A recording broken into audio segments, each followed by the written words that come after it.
আসসালামু আলাইকুম, রিতাস কিচেনে সবাইকে স্বাগত। আজ একটি মিষ্টি রেসিপি শেয়ার করব। সেটি হচ্ছে বেসনের মতিচুর লাড্ডু। একেবারে মিষ্টি দোকানের মতো খুবই ইজি ওয়েতে পারফেক্টলি তৈরি করা যায় এই বেসনের লাড্ডু, এবং খেতে ভীষণ লোভনীয়। চলুন শুরু করা যাক। বেসনের লাড্ডু তৈরির জন্য মেজারমেন্ট কাপের 1.5 কাপ বেসন নিয়ে নিচ্ছি। বেসনের লাড্ডু তৈরির জন্য বাজারের খোলা বেসনটা ইউজ করবেন না। বাজারে খোলা বেসন দিয়ে লাড্ডু বানালে একটা ব্যাড স্মেল পাওয়া যায়। তাই অবশ্যই ব্র্যান্ডেড প্যাকেটজাত বেসন ইউজ করার ট্রাই করবেন। এতে করে লাড্ডুটা খেতে ভালো হয়। এ পর্যায়ে বেসনটা চেলে নিচ্ছি। বেসনটা চেলে নিলে বেসনের ব্যাটারটা স্মুথ হয়। দেখুন, এই বেসনটা আর ইউজ করব না, ফেলে দিব। অল্প লবণ এড করলাম। মিষ্টি নাস্তায় অল্প লবণ দিলে টেস্টটা ভালো হয়। বেসনের সাথে লবণটা মিক্স করে নিচ্ছি। অল্প অল্প পানি দিয়ে বেসনের ব্যাটারটা রেডি করে নিচ্ছি। হ্যান্ড হুইক্সের সাহায্যে ভালোভাবে ব্যাটারটা রেডি করে নিচ্ছি। অল্প অল্প পানি অ্যাড করলে ব্যাটারের কনসিস্টেন্সিটা বোঝা যায়। খুব বেশি পাতলা হবে না, আবার খুব বেশি ঘন হবে না। এই টাইপের একটা ব্যাটার রেডি করে নিব।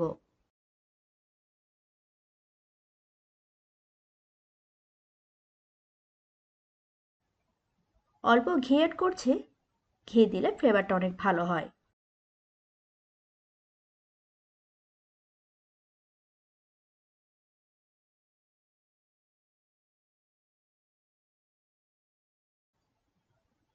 প্রায় 4-5 মিনিট হুইক্স দিয়ে বিট করব। এমনভাবে বিট করে নিতে হবে যাতে করে কোনো লাম্পস না থাকে। 1.5 কাপ বেসনে অনেকগুলো লাড্ডু তৈরি করা যায়। আপনারা চাইলে বেসন এর থেকে বেশি কিংবা এর থেকে কম নিতে পারেন লাড্ডু তৈরির জন্য।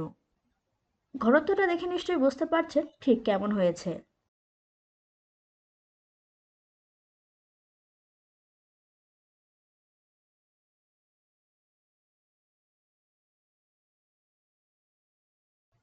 একটা চামচের সাহায্যে দেখিয়ে দিচ্ছি। দেখুন, স্মুথ ব্যাটার হয়েছে, কোনো লাম্পস নেই। 1.5 কাপ বেসনে আমার 1.5 কাপ পানি লেগেছে। প্যানে অল্প তেল দিয়ে দিচ্ছি। খুব বেশি তেল দেওয়ার প্রয়োজন নেই। অল্প তেলে এইগুলো ভেজে নিব। তেলটা গরম হয়েছে কিনা চেক করে দেখছি। তেল গরম হয়ে গিয়েছে, ব্যাটারটা দিয়ে দিচ্ছি। আপনারা আপনাদের পছন্দ মতো শেপে বানিয়ে নিতে পারেন। পরে পিঠাগুলো ভেঙে নিব। তাই নিজেদের পছন্দ মতো বানিয়ে নিতে পারেন। পাতলা পাতলা করে ব্যাটার দিয়ে বানিয়ে নিতে হবে। এ পর্যায়ে চুলার আঁচ মিডিয়াম টু লোতে রেখেছি। একটু পরপর নেড়েচেড়ে দিয়ে পিঠাগুলো বানিয়ে নিচ্ছি। খুব বেশি ডার্ক করার প্রয়োজন নেই। পিঠাগুলো বানানো সুন্দর হলে লাড্ডুগুলো সুন্দর এবং পারফেক্ট হবে। হালকা গোল্ডেন হয়ে আসলে নামিয়ে নিব। খেয়াল রাখতে হবে যাতে ভেতরটা কাঁচা না থাকে।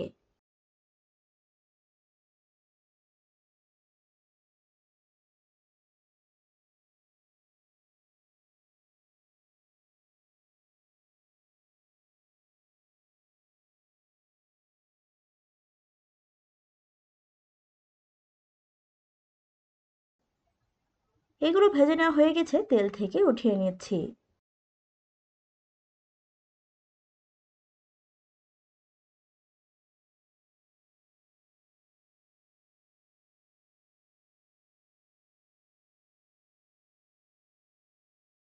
সেম প্রসেসে দ্বিতীয় ব্যাচে পিঠাগুলো দিয়ে দিচ্ছি। এবারে কিছুটা রাউন্ড শেপে দিয়ে দিচ্ছি। পাতলা করে ব্যাটার দিয়ে দিচ্ছি। আমি আমার পছন্দ মতো পিঠাগুলো বানিয়ে নিচ্ছি।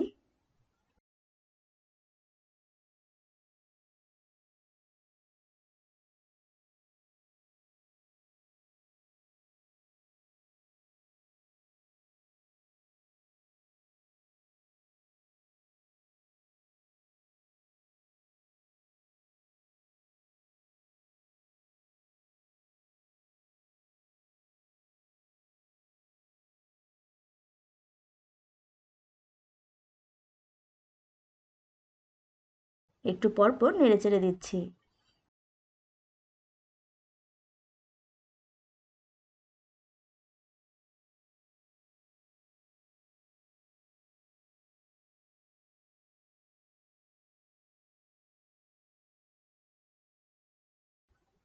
পিঠাগুলো হয়ে গিয়েছে, তেল থেকে উঠিয়ে নিচ্ছি। পিঠাগুলো তেল থেকে উঠিয়ে অবশ্যই এক্সট্রা তেলটা সোক করে নিতে হবে। এতে করে লাড্ডুগুলো ভালো হয়। সেম প্রসেসে সবগুলো পিঠা বানিয়ে নিয়েছি। সবগুলো পিঠা বানিয়ে খুব ভালোভাবে ঠান্ডা করে নিয়েছি। এক্সট্রা তেলটা ভালোভাবে সোক করে নিয়েছি। তেল থাকলে লাড্ডু খেতে ভালো লাগবে না। পিঠাগুলো ভেঙে ব্লেন্ডার জারে দিয়ে দিচ্ছি।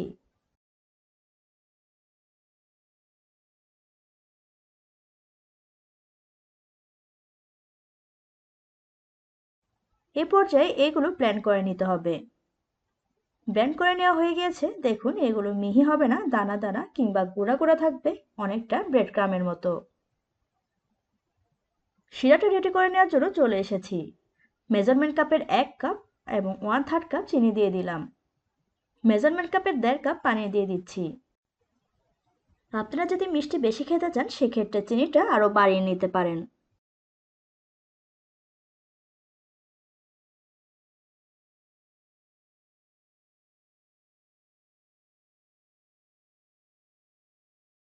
ফ্লেভারের জন্য দিয়ে দিলাম 3টা এলাচ। আপনারা চাইলে এলাচ গুঁড়াও ইউজ করতে পারেন। নেড়ে চেড়ে চিনিটা মেল্ট করে নিচ্ছি, সেই সাথে শিরাটাও রেডি করে নিচ্ছি। অল্প লেবু রস দিয়ে দিচ্ছি যাতে করে শিরাটা ক্রিস্টালাইজড হয়ে না যায়। একটা বলক আসার সাথে সাথে বেসনের ব্রেড ক্রাম্বটা দিয়ে দিব না।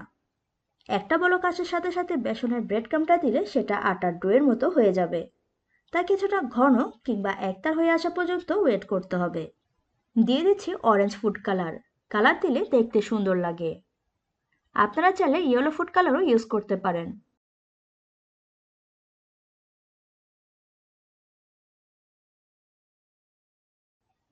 অনেকটা ঘন হয়ে এসেছে, চেক করে দেখছি একতার হয়েছে। এই পর্যায়ে বেসনের ব্রেড ক্রাম্বটা দিয়ে দিচ্ছি।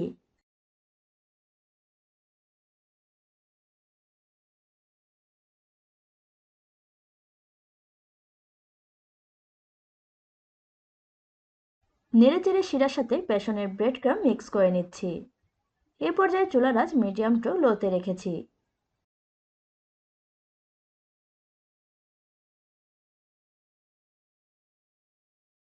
অনবরত নাড়তে থাকা লাগবে, খুব ভালোভাবে মিশিয়ে নিতে হবে। নেড়ে চেড়ে আরও 3-4 মিনিট এটা ভেজে নিতে হবে।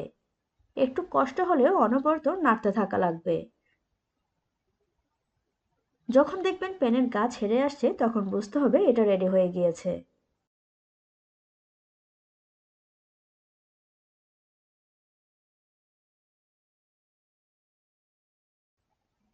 প্যানের গা ছেড়ে আসছে, এটা রেডি হয়ে গেছে, চুলা থেকে নামিয়ে নিয়েছি। আবারও প্যানে ঘি দিয়ে দিচ্ছি।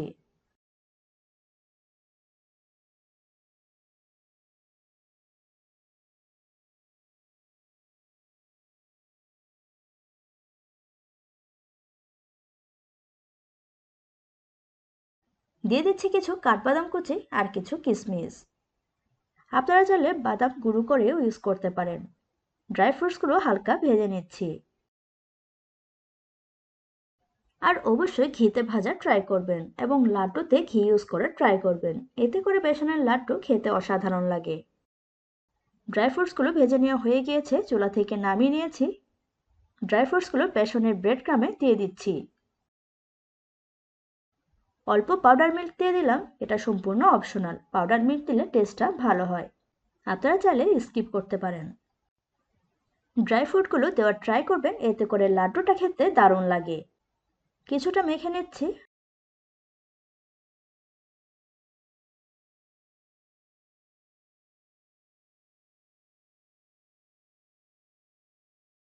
লাড্ডুগুলো অবশ্যই গরম থাকা অবস্থায় বানাতে হবে।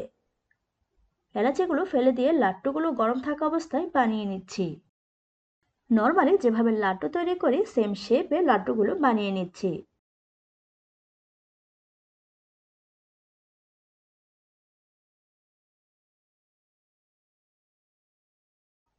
অসম্ভব লোভনীয় খেতে এই বেসনের লাড্ডু।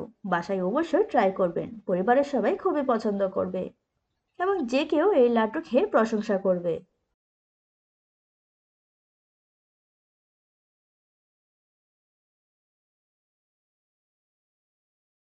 বেসনের লাড্ডু বানানো খুবই ইজি এবং পারফেক্টলি তৈরি করা যায় কিছু টিপস ফলো করলে।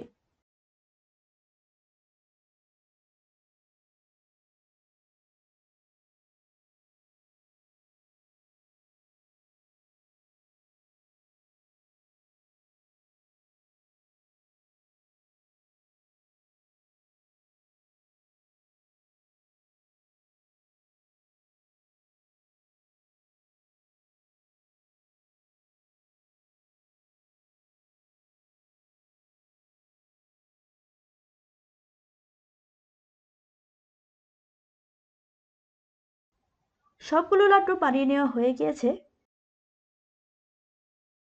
একটা লাড্ডু ভেঙে দেখাচ্ছি, দেখুন কতটা সুন্দর এবং টেস্টি হয়েছে।